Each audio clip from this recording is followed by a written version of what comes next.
விசித்திரம் நிறைந்த பல வழக்குகளை சந்தித்திருக்கிறது. புதுமையான மனிதர்களை கண்டிருக்கிறது. ஆனால் இந்த வழக்கு விசித்திரமானதல்ல. வழக்காட வந்த நான் புதுமையான மனிதன் அல்ல. வாழ்க்கையின் பாதையிலே சர்வ சாதாரணமாக தென்படக்கூடிய ஒரு ஜீவன் தான் நான். கோவிலில் குழப்பம் விளைவித்தேன், பூசாரியை தாக்கினேன், குற்றம் சாட்டப்பட்டிருக்கிறேன். இப்படியெல்லாம் நீங்கள் எதிர்பார்ப்பீர்கள் நான் இதையெல்லாம் மறுக்கப் போகிறேன் என்று. இல்லை, நிச்சயமாக இல்லை. கோவிலில் குழப்பம் விளைவித்தேன். கோவில் கூடாது என்பதற்காக அல்ல, கோவில் குடிவனின் கூடாரமாக இருக்கக்கூடாது என்பதற்காக. பூசாரியை தாக்கினேன், அதன் பக்தனை என்பதற்காக அல்ல, பக்தி பகல் விஷயமாக ஆகிவிட்டதை கண்டிப்பதற்காக.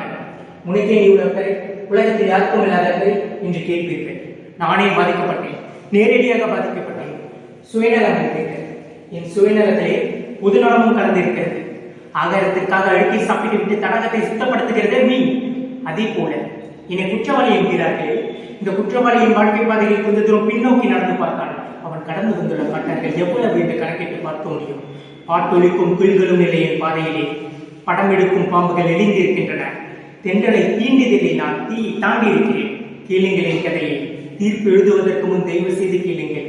தமிழ்நாட்டிலே இந்த திருவிடத்திலே பிறந்த நான். பிறப்பதற்கு ஒரு நாடு, பிழைப்பதற்கு ஒரு நாடு. தமிழ்நாட்டின் தலையெழுத்துக்கு நான் விதிவிலக்கா?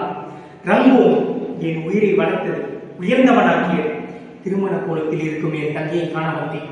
மோசடி வழக்கில் ஈடுபட்டு குற்றவாளி கொண்டில் உங்கள் முன்னால் நிற்கிறானே, இதோட ஜாடக்காரி ஜாடி. அவள் வலையில் விழுந்தவர்களும் நானும் ஒருவன். பணப்பெட்டியை பறிகொடுத்தேன், பசியால் திரிந்தேன், மெலிந்தேன், கடைசியில் பைத்தியமாக மாறினேன். காண வந்த தங்கையை கண்டேன், கண்ணற்ற ஓவியமாக, ஆம் கைம்பெண்ணாக. தங்கையின் பெயரோ கல்யாணி, மங்களமான பெயர். ஆனால் கழுத்திலோ மாங்கல்யம் இல்லை. செழித்து வாழ்ந்த குடும்பம் சீரழிந்து விட்டது. கையிலோ பிள்ளை, கண்ணிலோ நீர். கல்யாணி அடைந்தால் கல்யாணிக்காக நான் அடைந்தேன். கல்யாணிக்கு பல கருணை காட்டினார்கள். அவர்களிலே காலையில் சிலர் கைமாறாக காதலை கேட்டனர். கொலை வழக்கிலே சம்பந்தப்பட்டு கைதியாக நிற்கிறானே, இதோ இந்த புதியவன் வேணும். அவன் பகட்டால் என் தங்கையை மயக்க முயன்றான்.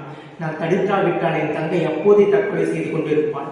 கடவுளின் பக்தர்களோ கல்யாணியை காப்பாற்ற வந்தார்கள். பிரதிபகாரமாக படைத்தன் பார்வையை கேட்டனர். அவர்களிலே தலைமையானவன் இதோ இந்த பூசாரி. கல்யாணியின் கற்பை காணிகளாக கேட்டிருக்கிறான். பராசக்தியின் பெயரால், உலக மாதாவின் பெயரால்.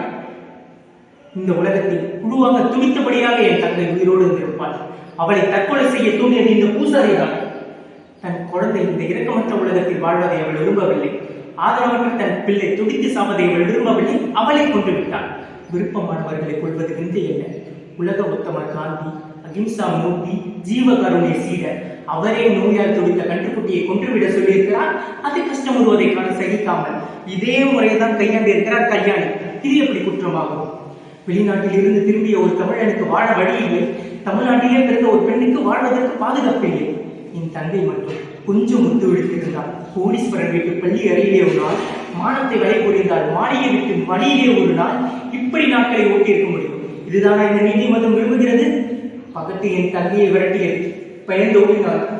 பணம் என் தங்கையை தொடங்கியது, மீண்டும் ஓடினாள். பக்தி என் தங்கையை பயமுறுத்தியது. ஓடினாள் ஓடினாள், வாழ்க்கையின் ஓரத்திற்கே ஓடினாள். அவள் ஓட்டத்தை தடுத்திருக்க வேண்டும், வாட்டத்தை போக்கியிருக்க வேண்டும் என்று சட்டத்தை மீது செய்தார்களா? வாழ விட்டார்களா என் கல்யாணியை?